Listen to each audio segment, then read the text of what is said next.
রামনবমীতে হাওড়ায় মিছিলের অনুমতি কলকাতা হাইকোর্টের। রাজ্যে যে কোনো জায়গায় 200 জন মিছিল করলে নিয়ন্ত্রণ করা সম্ভব। প্রয়োজনে মিছিল নিয়ন্ত্রণে কেন্দ্রীয় বাহিনী চাইতে পারবে রাজ্য।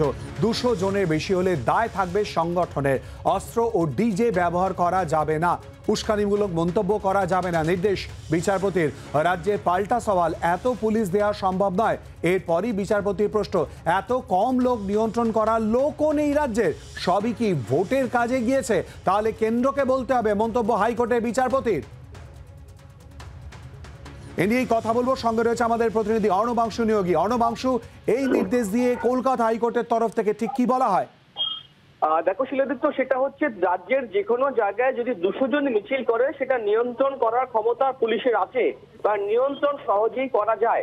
তারপরেও 200 জন নিয়ন্ত্রণ করার মতো রাজ্যের কাছে সেই পুলিশ ফোর্স নেই শুনে আদালত একটু আশ্চর্যই হয়েছে। বললো যে আপনারা এটাও নিয়ন্ত্রণ করতে পারবেন না, তাহলে আপনারা কেন্দ্রের কাছে বাহিনী চান বা কেন্দ্রকে বলতে হবে বাহিনী দেওয়ার জন্য। সেই অনুযায়ী আদালত নির্দেশ দিয়েছে, যদি এই 200 জনের র্যালি পারমিশন বা নিয়ন্ত্রণ করতে রাজ্য না পারে তাহলে তারা প্রয়োজন মতো কেন্দ্রের কাছে তারা বাহিনী চাইতে পারবে, সেটা কিন্তু নির্দেশে বলা হলো। এবং আগামী 17 তারিখ রামনবমীর দিন শৃঙ্খলবদ্ধ হয়ে এই র্যালি করতে হবে। কিছু শর্ত আরোপ করা হয়েছে। এই শর্তগুলি হচ্ছে, এই ডিজে সাউন্ড ব্যবহার করা যাবে না, অস্ত্র ওয়েপেন্স ব্যবহার করা যাবে না, কোনো উস্কানিমূলক মন্তব্য রাখা যাবে না এবং সারিবদ্ধ থাকতে হবে। সমস্ত ভিড়টাই নিয়ন্ত্রণ করবে 5 জন ভলেন্টিয়ার, যাদের নাম আগে থেকে জানাতে হবে পুলিশকে। যদি বাড়তি লোক হয় বা বিশৃঙ্খল হয় তার দায় কিন্তু এই 5 জনের উপরেই বর্তাবে, এমনটা কিন্তু হাইকোর্টের নির্দেশ।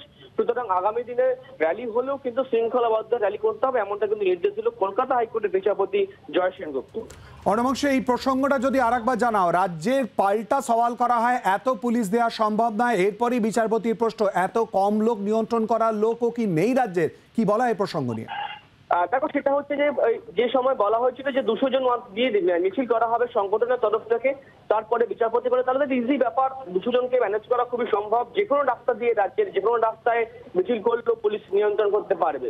আপনারা বলুন আপনারা পারবেন কিনা। তো সেই সময় দাঁড়িয়ে রাজ্য সরকার 5 মিনিট একটা ব্রেক নেয়।